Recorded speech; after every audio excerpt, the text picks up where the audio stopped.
Hello, hello, welcome.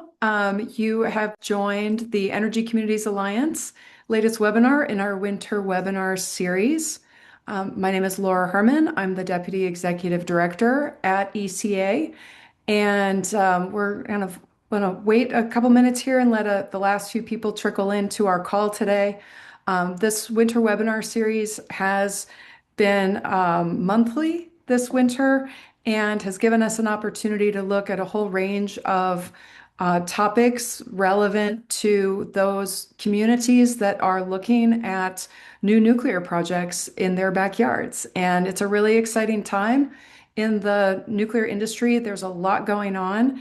And today we're going to really focus and go a little bit deeper on the topic of high-level waste and used nuclear fuel from the commercial sector and really talk about what needs to happen, what are our options as it relates to disposal pathways for both defense waste, but also commercial waste from the power sector. This has been an issue for decades. And it's been something that has been a solution has been rather elusive. We had the Blue Ribbon Commission in 2015 timeframe. There have been a lot of efforts to try to look more deeply at this topic, but this impasse that we've had since the Nuclear Waste Policy Act was passed in the early 1980s, it not only affects our ability to move forward with nuclear power plants, but it costs taxpayers more than $50 billion in government liability. So it's really been a priority to try to address it. There's a current request for information that the Department of Energy issued last month that people are looking at. And so we just wanted to bring together four panelists that we have with us today who can help discuss some of the ways that communities and other organizations are thinking about how we can move past this stalemate. And so I'm very pleased to introduce our panelists and get this webinar started today. As I do that, I want to remind people that we're going to do some introductions and we'll talk about some of these issues initially in the first half hour or so of our webinar. There is a Q&A function for this webinar so that if you would like to participate and have questions, encourage you to use that Q&A function to pose your questions there, and we'll be able to try to stage those out as we go through the conversation. And if you can't stay for the full hour, after this webinar, we will be posting this to the Energy Communities Alliance YouTube channel with our other webinars, and you can go and watch it again at another day and time. So we've got that set up, and I'm really happy to have everybody here today. Um, we've got Matt Bowen from Columbia University and Kara Colton, who participated in the committee that put together the Path Forward report, as well as having David Reeploeg from TRIDEC in Washington State and Jack Volpato from New Mexico, which is the home to the waste isolation pilot project. So we've got a really nice, I think, range of perspectives on the topic of nuclear waste. But I wanted to kind of start, Matt, if you would just introduce, we'll have everybody introduce themselves and their perspective on these topics, and we'll dig a little bit deeper into this issue as we go along. Sure, happy to, and thanks for having me here. I'm at Columbia University, their Center on Global Energy Policy, where I write on various nuclear policy issues, including nuclear waste management. I'm a physicist by training. I worked at Department of Energy, Office of Nuclear Energy many years ago during the Obama administration, also on the defense side of the House with the Office of Nonproliferation and Arms Control. I came to the DC area about 20 years ago during the Bush administration, and I've been here long enough to see history repeat itself. There was the Global Nuclear Energy Partnership during the Bush administration, which had a push on reprocessing, and it seems like we're going to do that again. I'll also say, relevant to our discussion today, I was a AAAS Science Fellow in Senator Harry Reid's office in 2007 and 2008. So I had a front row seat to watch a state that was opposed to a repository program within its borders wage war on that repository program, which has definitely informed and affected my perspective on these projects in particular. I don't think we want to be fighting a state in the future on these sorts of facilities. I'll stop there.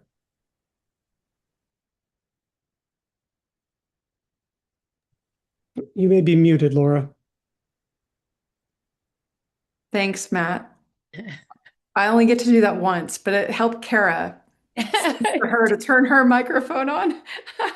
Absolutely did. Thank you, Laura. Hi, everyone. I am Kara Colton.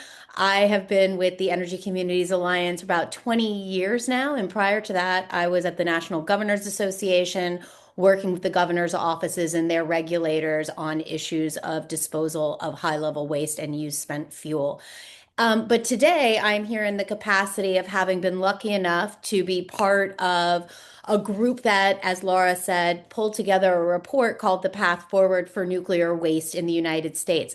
That came out in mid-January and was a result of some work from a lot of different people. Some of these names may be people you're familiar with on the line, and that includes Fred Dilger, and he is with the state of Nevada. So, as Matt was saying, had been long involved with lessons learned from what happened around the Yucca Mountain facility.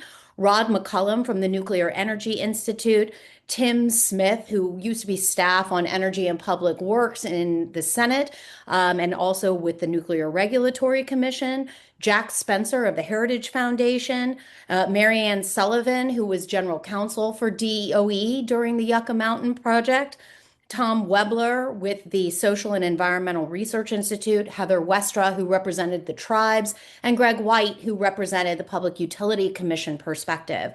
And it was great to bring all of these folks together to ensure that the different voices from around the different nuclear world, if you will, were able to kind of come together and identify some issues that we all agreed really needed to be addressed.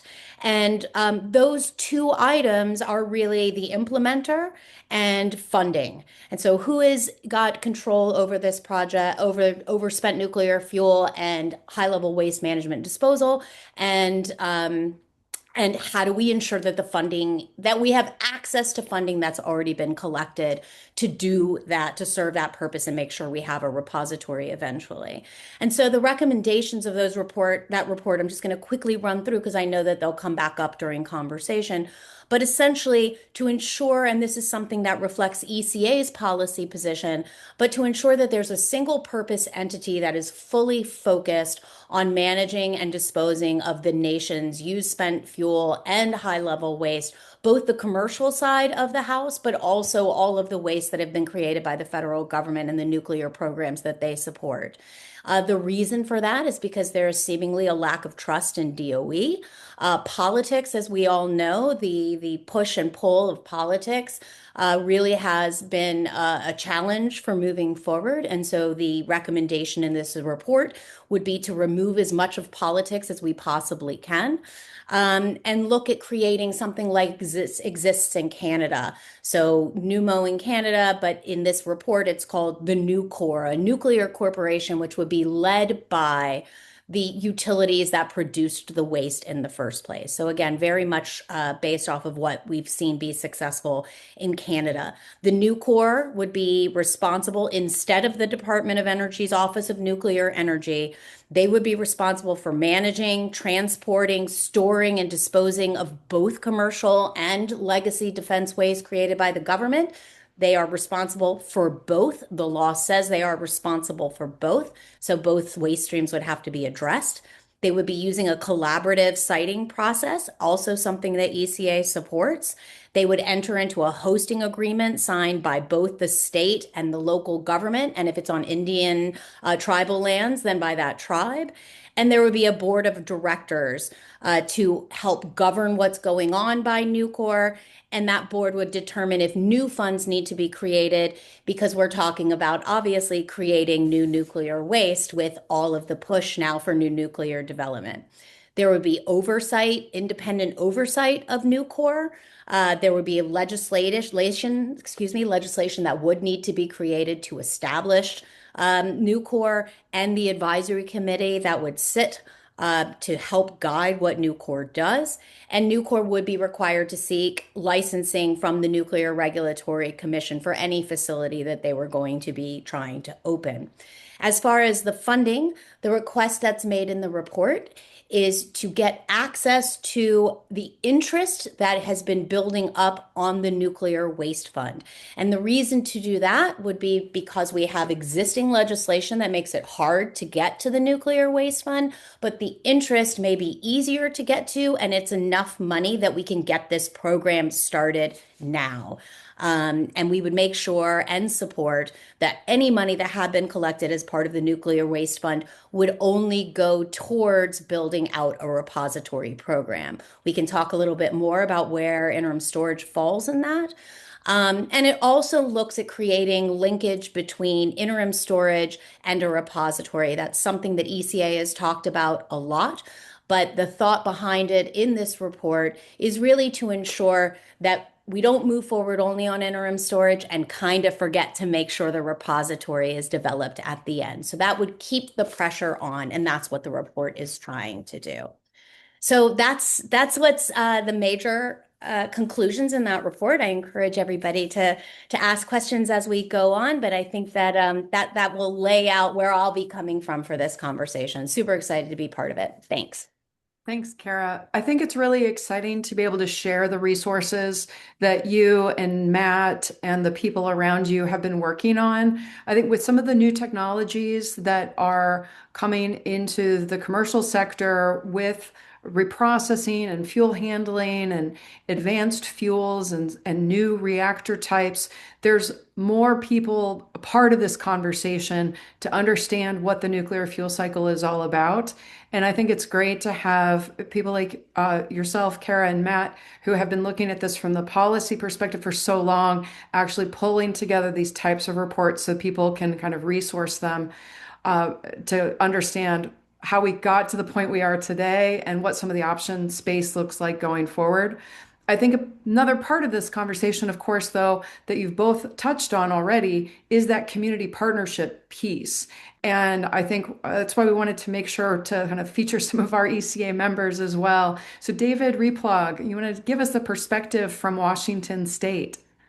Yeah, well, thanks for having me on. And yeah, first to kind of introduce the organizations that I'm a part of.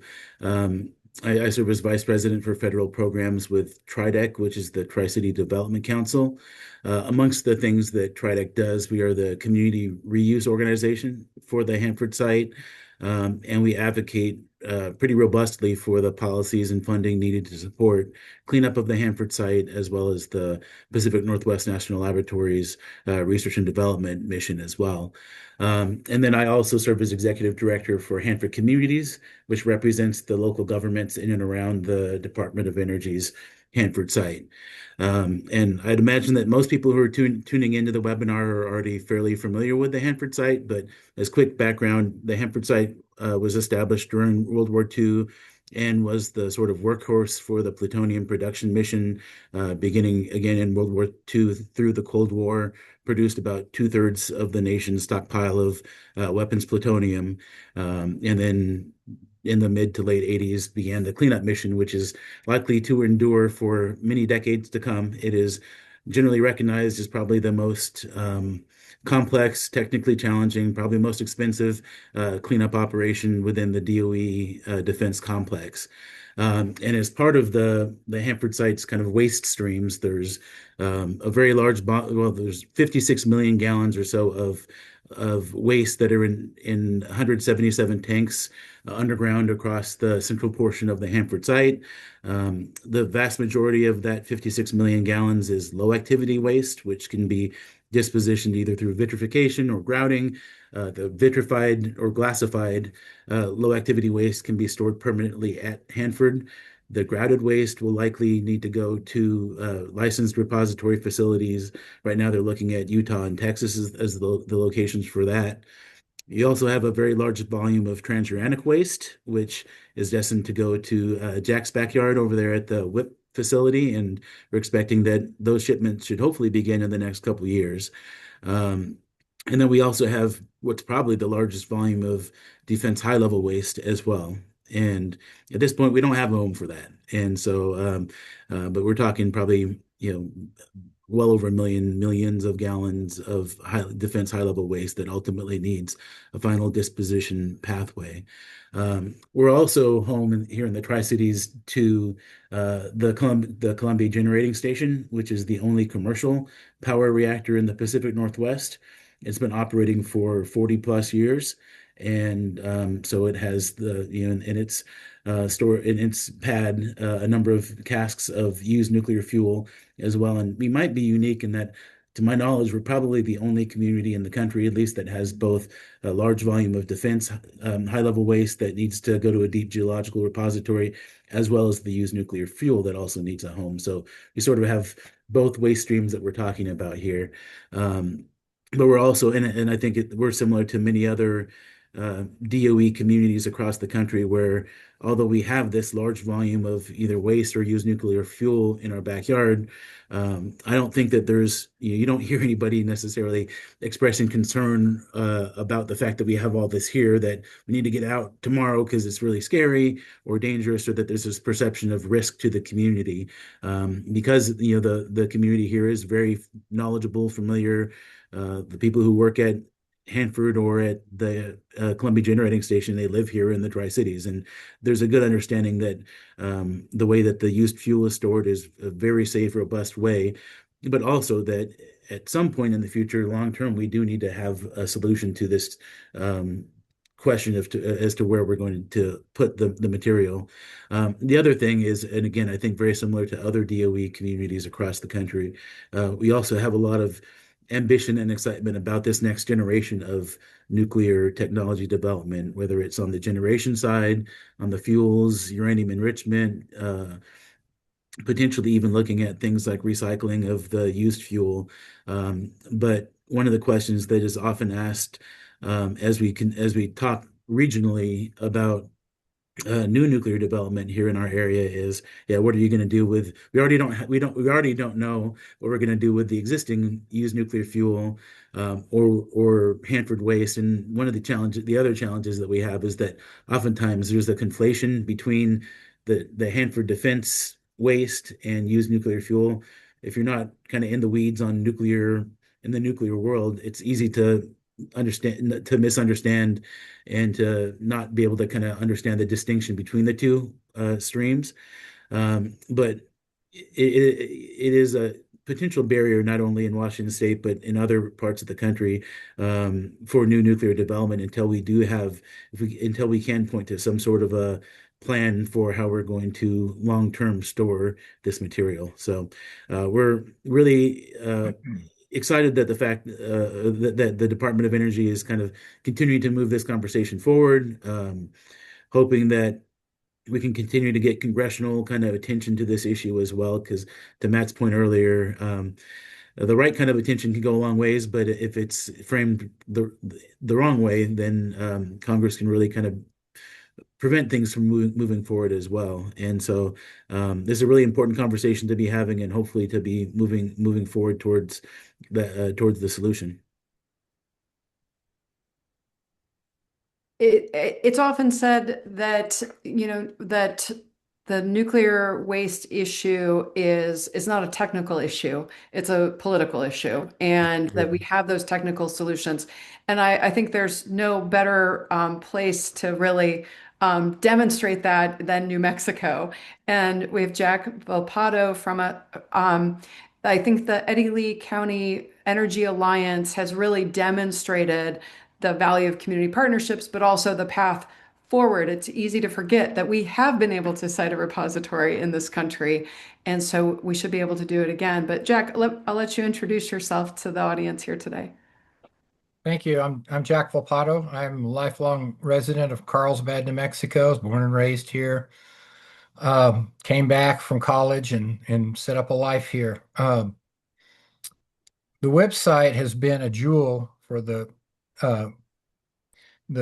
nuclear community. It's been a jewel, and I originally was against it, but going forward, as I learned and understood about it, I became a big proponent of it.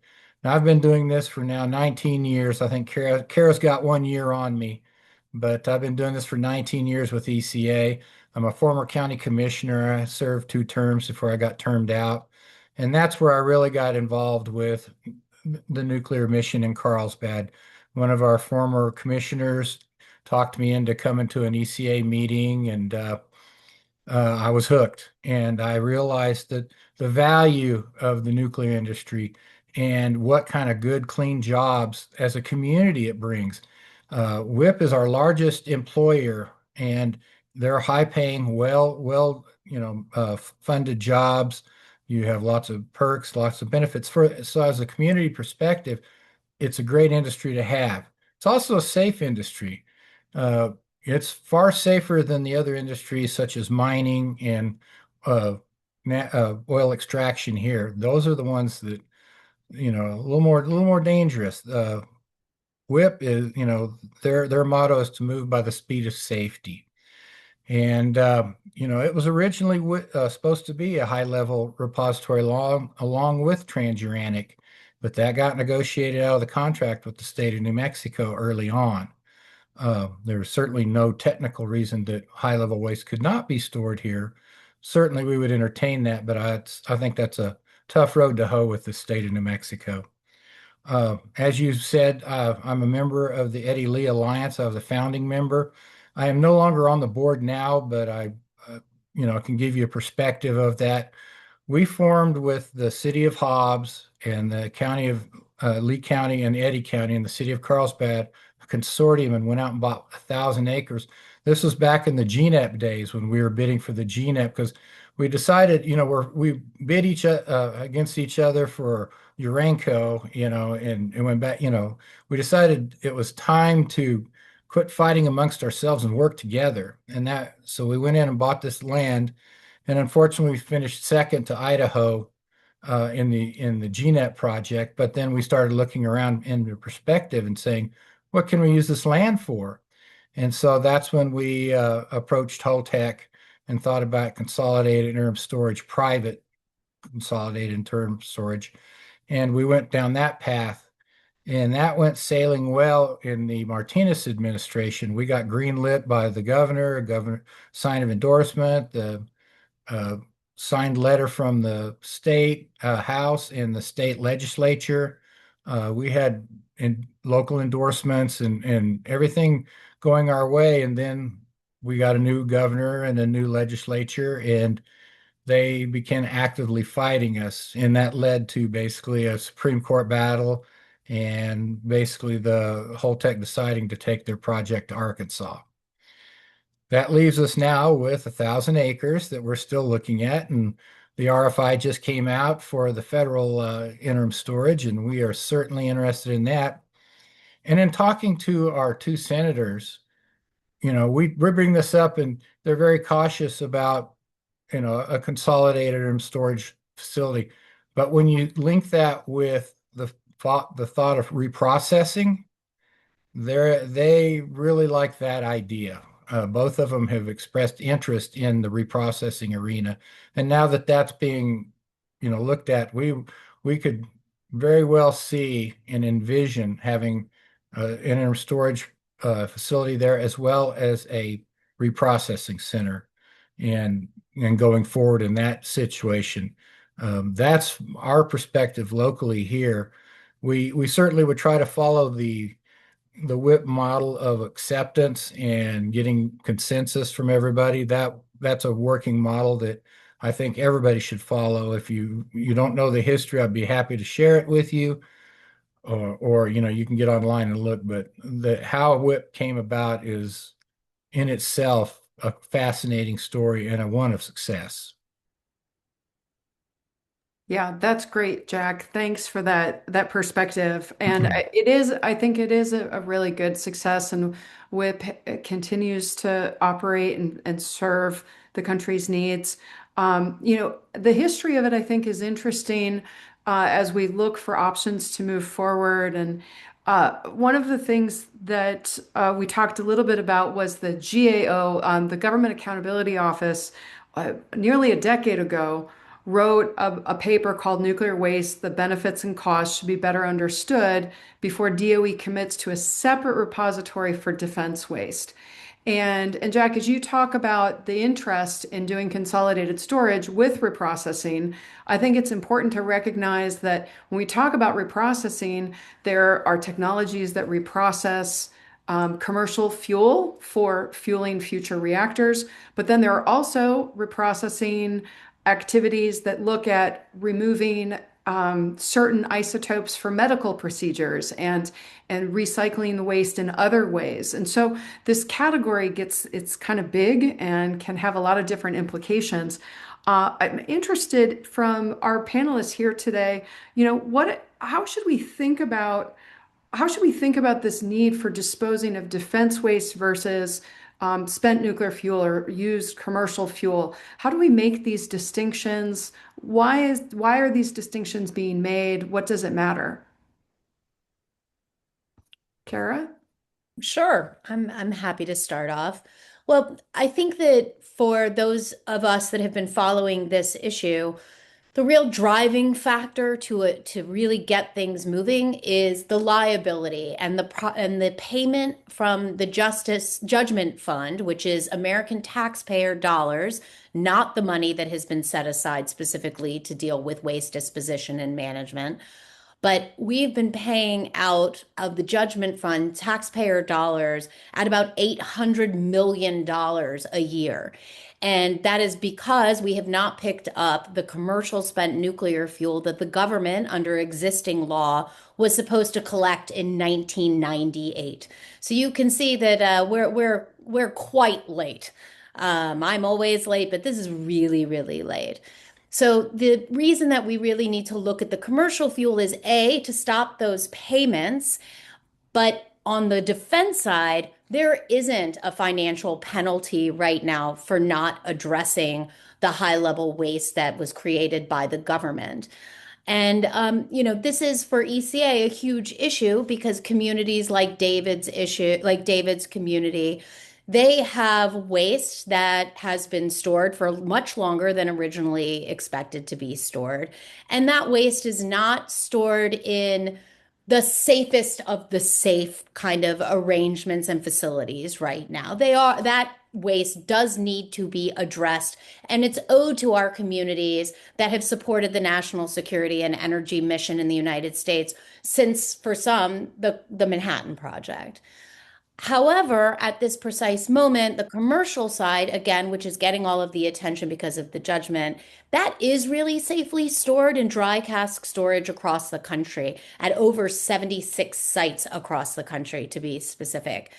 And we need to move it, A, because we need to show that we can. So, as Laura, you said before, the technical versus the political. A lot of this stuff we know what to do. Where the political part comes in and makes it difficult is what state, what community is happy to host that facility and have that waste come to them, and what kind of assurances do they need that it will be protective of human health and the environment over the life of this facility, which is multi-generational.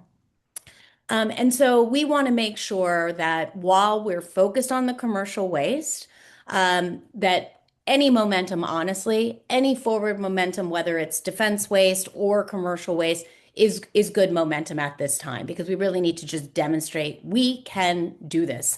We know how to do it. We can do it. Let's start moving things forward. But like I said with David, the Tri-Cities is a hotbed of new nuclear development. Oak Ridge, Tennessee, that has legacy waste, hotbed of new nuclear development. So I think for us as communities that have been engaged in this for as long as we have, it's incredibly important to show that we can address all aspects of the fuel cycle, especially given that we're in a moment in time right now where we're incentivizing the creation of more. So to make sure we are responsibly looking at new nuclear as part of an all of the above energy strategy, we need to demonstrate that we know how to take care of and can get there to make sure that we can enjoy all the myriad benefits of new nuclear, but being responsible about the back end. It's easy to forget that the Department of Energy didn't exist when many of these communities sort of inherited the waste that they have today. Jack, did you Yeah, want to comment? yeah, I did. To be clear, we were looking at spent nuclear fuel as far as reprocessing, but something that needs to be mentioned is the change in definition of high level waste. If we could ever get that through, I mean, how many years have we been working on that to try to get the change in definition of high level waste? A lot of the so-called high level waste that's at Hanford would then meet the WIP acceptance criteria and could be shipped here, which would also take a load off them as well. You know, we're getting ready to, as David said, we're going to, in 2 years, kick off the Hanford campaign, which we really are looking forward to. And that could be part of that campaign if we could get DOE to act on the change in definition of high level waste. That's a great point. I don't know, Kara or Matt, if you want to comment, or David, more on the little bit of the background around the definition of high level waste. Well, I'll take an initial crack at it just from, I guess, from our perspective, because as Jack pointed out, there's the potential to save a lot of time and fun and money in managing and treating the waste based on its physical correct characteristics. And as background for folks who may not be familiar with this issue, essentially over the last 70, 80 years, and based on a number of different pieces of legislation, the Department of Energy has been managing most of its defense waste kind of as high level waste and a kind of conservative basis. But they do have an authority to basically change how they manage it. And what they're looking at doing, and there is a new DOE order that was published in the Federal Register, maybe now 2019, 2020 time period, something like that, that did indicate that the department was looking at moving forward with managing defense waste based on its physical characteristics rather than its origin. So I oftentimes equate it to rather than if you get a plastic water bottle from 7-Eleven versus Safeway, do you then put it in a different recycling bin because you got it from Safeway versus 7-Eleven? Or does it make more sense just to have a recycling can that will accept any of the right type of material, the right type of plastic?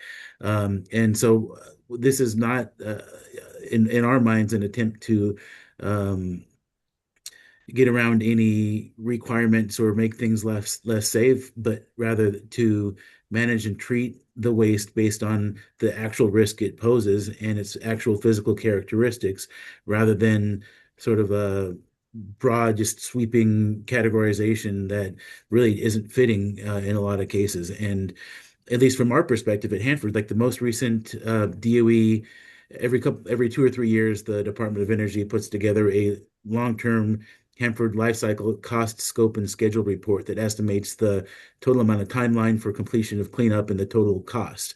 Right now, on the high end, the total cost is $589.4 billion with completion in the year 2086. And that cost figure is just not realistically achievable. We have tremendous congressional support, but the funding level for the Hanford cleanup this year is about $3.2 billion. But at that high number, $589 billion, that's almost $10 billion a year, every year between now and 2086. And that's just not realistically achievable. So we do need to look for ways like implementing the high level waste interpretation, where you can still effect cleanup safely and efficiently and effectively, but also at a price that's at a cost that's realistically achievable, because otherwise there's a lot of risk that becomes more apparent over time, the longer that waste is sitting in tanks or not treated, because there's not the money to do it. And so the sooner we can safely and effectively get the site cleaned up and implement policies that enable that, I think the better off we're all going to be. Matt. Yeah, maybe I'll just add, I think there is an argument that others have made, and I kind of buy it too, that pursuing disposal of defense high-level waste first could make some sense for the United States. It is this inventory that in some ways kind of fits in between the defense transuranic waste that we have a disposal capability for at WIP, and the commercial spent nuclear fuel that we do not have a disposal capability for. It's kind of an overall cooler, less radioactive inventory than the commercial spent nuclear fuel. It's also bounded, whereas the commercial inventory is increasing 2,000 metric tons a year, roughly. We are actually legally allowed to dispose of defense waste at non-Yucca Mountain sites, according to the Nuclear Waste Policy Act. I think there's an argument to be made that we need to get another repository, at least one more. And I could see a state potentially getting its mind around hosting a defense high-level waste repository, in the sense that the high-level waste is in 3 states. You could do this by truck, which, that's how the WIP transportation system is modeled. So you could model it on a successful transportation system that already exists. And I think the national security arguments, having the Secretary of Defense say this is important, we have ongoing naval operations, the generation of spent nuclear fuel from our aircraft carriers and submarines, the Idaho Agreement that allows that spent nuclear fuel to be shipped there, says it's supposed to be leaving by 2035. So I think there's some arguments why pursuing disposal of that waste could make some sense, could be a kind of trial run of what a planned out consent-based or collaborative-based siting program could look like, that future disposal programs could benefit from. So I just want to mention that.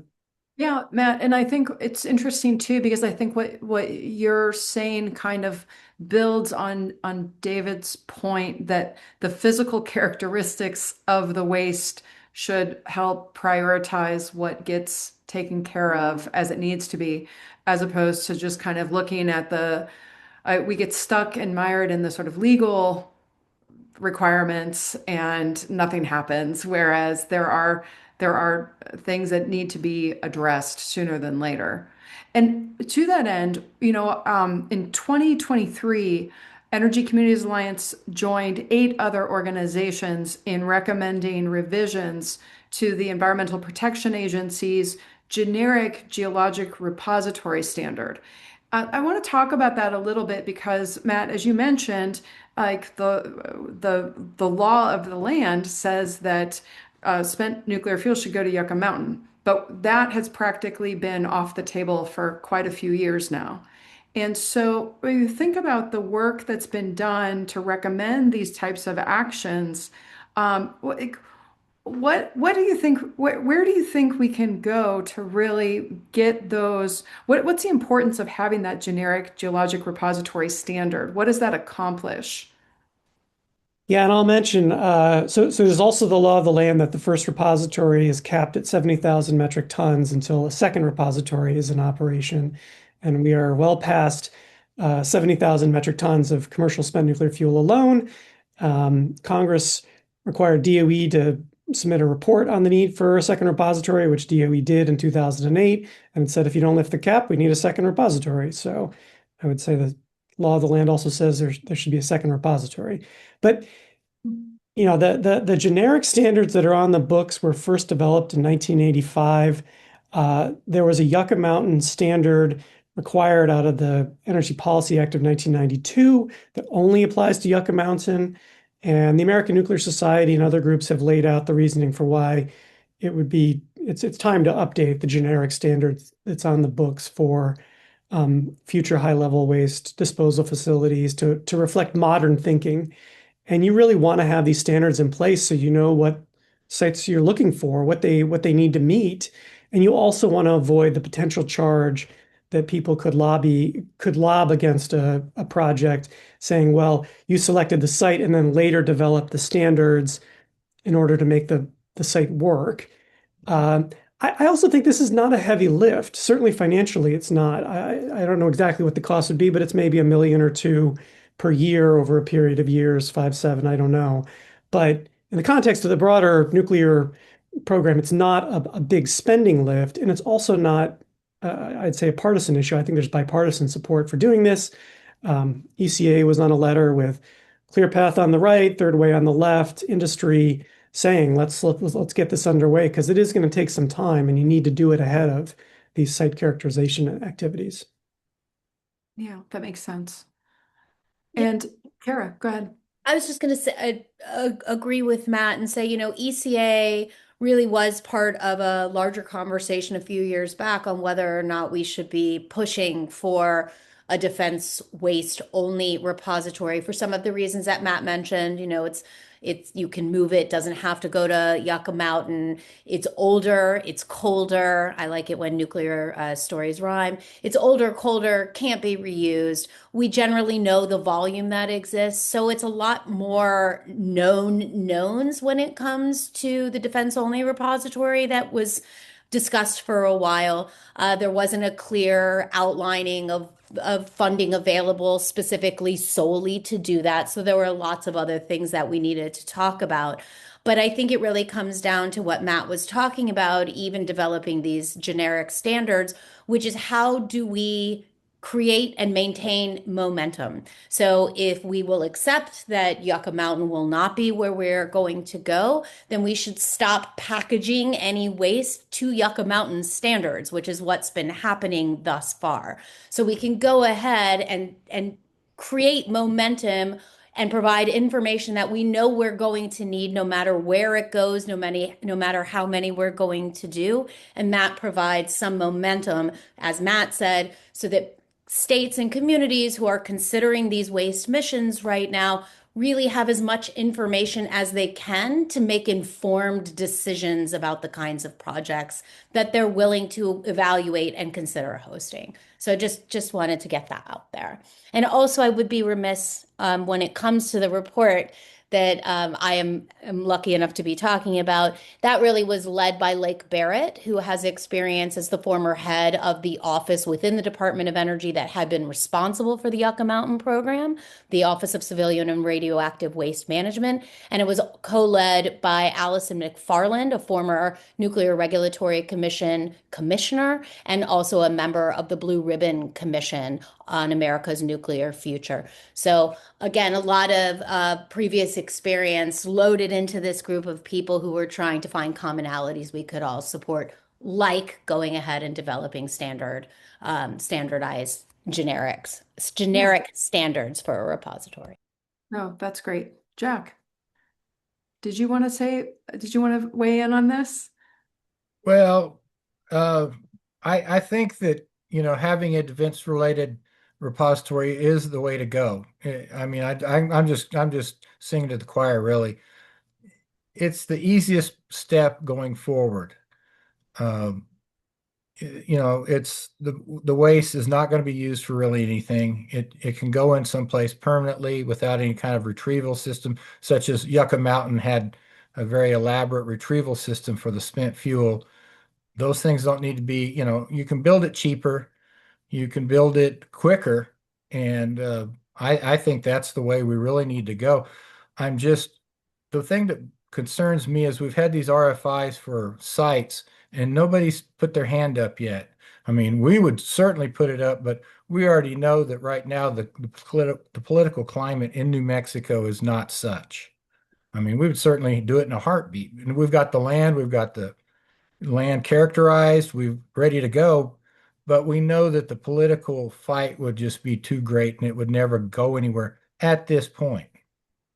I think that's a good bridge to the piece we wanted to really talk about. And one of the questions that came up in the Q&A is really, we talk about the need to have these repository standards, but Jack, you also talked about how, while the defense waste has a set volume and it's colder, it has a lot of attractive qualities for repository planning. There's also the reprocessing piece with consolidated storage that has proven to be of interest to folks that see this as a commercial opportunity that adds more value to hosting a waste site as well. So when you think about these two parallel paths that are kind of evolving as we look at the repository standards, it also brings the question along. It's like, What does consent look like? How do we look at collaboration? What have we learned about community participation in making these decisions over the course of the 4 decades we've been looking at these issues? Well, I think it's important to have community consensus. I Mhm. mean, whatever project we just, has come, whether it's been WIP or the Holtec project, it started with the community leaders sitting around and saying, "Hey, this looks like a good thing." The Department of Development brought it forth. This is a good thing. We should maybe consider this. And then, you banner it around and you basically get a consensus among your civic leaders. Then it's time to roll it out to the public. Put it in the newspaper. Be completely transparent. The worst thing you can do is try to, keep it under wraps. Get it out there early and get it out there often. Just at the for WIP education, when the everybody decided that WIP might be a good idea to come to Carlsbad, they got Sandia Labs, a man named Wendell Wirt, which many people knew. He was a fantastic scientist and he had a great way of relating to people and breaking down complex things into understandable terms. And he went everywhere. We had a road show and he went to every community, Kiwanis Club, Rotary, whatever, town halls, and explained this is the project, these are the risks, this is the benefit. Uh, you know, how long will it take? He would answer all their questions ad nauseum until people started understanding. And I'm not going to say we didn't have any uh, opposition in the beginning. We did, but we were able to overcome that with cool heads, facts, and science, and getting everybody to understand that, hey, because when WIP came to Carlsbad, it was before the oil and gas boom. Potash was in a decline because Russia had been dumping cheap potash and all our mines were closing, and unemployment was 15%. The only guy that was making money in this town was the U-Haul guy. And the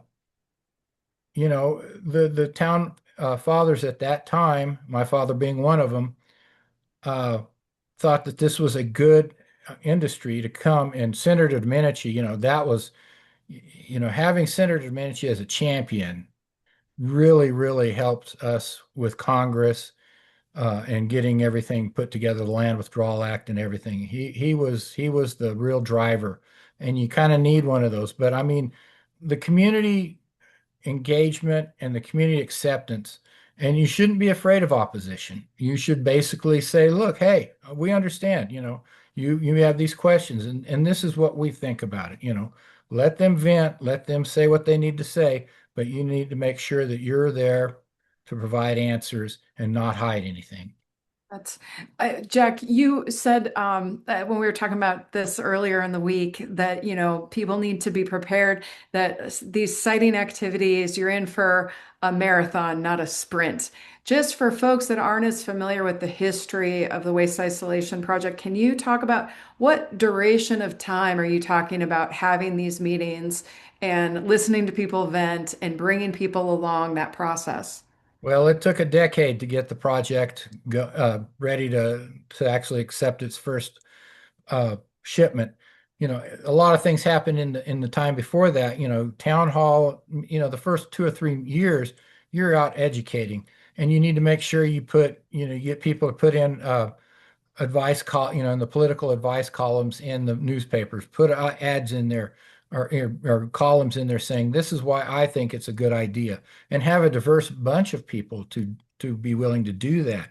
I'm not just saying scientists or town leaders, school teachers, reverends, whoever that you think would be beneficial for people to hear from and that have, a reputation among the community as people of, you can trust. And really, I can't say trust enough. That is the thing. They've got to trust you. And you've got to be honest with them. And if you don't know, just say you don't know. But, going forward, it took, that much. Then we had to deal with the state, and that was through 3 different administrations of governors. Some were kind of so-so about it. Governor King, he was like, he didn't know much about it and he was a little concerned, but he was okay with us going forward. Uh, you know, uh, some of the Republican governors gave us the green light, just run with it, you know. And then we had Bill Richardson, who made a career out of fighting whip. And he was governor, and he's the one that signed our permit. And, that's a whole story in itself about getting the negotiations to where the state thought they should be. And, like I said, part of the negotiation was eliminating high level waste. One of the sad things was tank waste prohibition, which never made any sense to me, and all the other things that the state required in order for us to get our first shipment. Once we get that, then we've got to talk to the communities along the routes. Oh, hey, we're bringing this through your community. This is what it is. This is the risk, and we want to train and supply your emergency responders with the training, knowledge, and equipment that you would need. God forbid something happen. It just, you kind of roll a piece at a time out until finally you basically get that. And I mean, some of the states really, that we were coming through, oh, they wanted escorts by police escorts, and they wanted, to be notified when it came through, and inspections and all this initially. But as time went on and they saw that this was a non-event and that things were going well, I think what are we up to 18 million miles accident free shipping at WIP. I mean, that speaks for itself. They kind of just quit all that and said, look, just keep us trained, refresh us, and we're happy with it. And so really right now the states are really pretty okay with things coming through. Now, out of courtesy, the Navajo Nation and the tribal lands, we always notify them, to make sure that they're aware of what we're doing and so that they know what's happening. They're a little bit more concerned about shipments of nuclear material coming through their lands. And so it's just common courtesy to allow them to know that we're having a shipment through their land if it so goes that way. Well, and it's always been the position of Energy Communities Alliance to emphasize that local community involvement is distinct from state level support. And there's a question in the Q&A here about how local is local, and where do you draw the line? Who gets to have decision authority on these topics? Is that something that we think can be legislated somewhere, or ultimately is this always sort of iterative and collaborative in its nature from what we've seen to date or what we hope for in the future? I'll open that question to anybody here. I guess I can bite. Thanks. And I think the second option that you mentioned is probably the more accurate. I don't know how you necessarily define through legislation specifically what local or who gets to sort of have veto power. But to a couple of the points that Jack made, when we look at new facility, the transportation corridors, the states it would go through, the communities it would go through, the tribal reservations that this material would go through. Those are all challenges. But perhaps one of the things that I think is one of the biggest challenges is, Jack mentioned the timeline from kind of concept to completion of WIP, and it sounds like maybe 15, 20 years, something like that.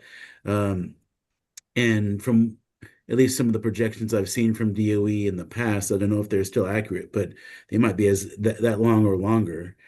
And so if you get to a point where the stars align at any one moment in time, where you have, however you define the kind of the net consent from whoever you define as local, or whoever you define as having kind of veto power at the local community, state government, tribal government level, can you make that binding? And yeah, and if you get consent in the year 2027 and in the year 2040, is that binding consent still stand? And even if it does, we saw with the example from Senator Reed in Nevada. I mean, that was Yucca Mountain was the law of the land, and that was the executive branch's plan and goal. But you have one or two well-placed members of Congress, and even if there's binding commitments and everything else is lined up, it's still there's other ways that a project can be stopped. And so I think that's the folks who are responsible to solve this. They don't have an easy job. Yeah. Yeah, to just to riff off of that, I think that one of the things we've talked about at ECA is what we learn over time when it comes to the nuclear industry. So we were talking about high level waste being defined as where it came from, and then another push to actually instead look at it by its constituents and how do we react and safely treat the constituent levels that we're dealing with of radioactivity. I mean, this is one of the challenges here is A, politics, and B, we're dealing with science. And science we can see change over time. So reprocessing was what sounded like a conversation back in the GNEP days, and it sounds like a different conversation today. So how do we look at all of these things and allow some flexibility in the way we approach it, but also have enough firm understanding of the path forward so that people feel comfortable making choices. And I think that what we really have come to understand is that these are all iterative processes. You are never going to have agreement from one governor, one community, one state that stays and looks the same into perpetuity. Things change, things happen. And so I think that if we have projects, whether it's on the waste side or new production side, the real concern is anyone developing the project, and that includes the politicians, it includes the legislators, it includes project developers and the technology folks.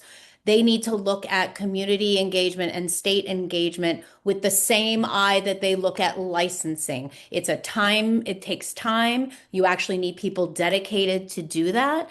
And you also need to respect that when it comes to legislation, you need to allow for the uniqueness of any community or any state. And looking at some of the topics that have been raised in the Q&A and the comments, it is going to be up to a state to decide how would they determine whether or not their populace supports this kind of project. It's not going to look the same in Massachusetts as it is going to look in Oregon.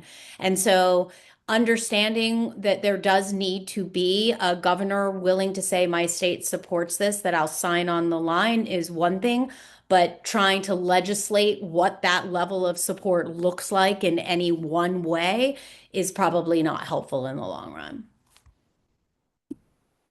Thanks, Kara.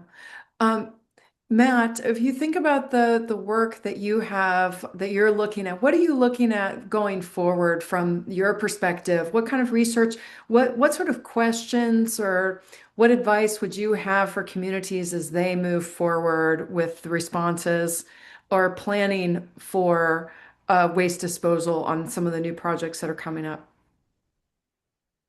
Well, we do have a research project looking at the so-called amended standard contract. This is the contract that will apply for the spent nuclear fuel from new reactors going forward.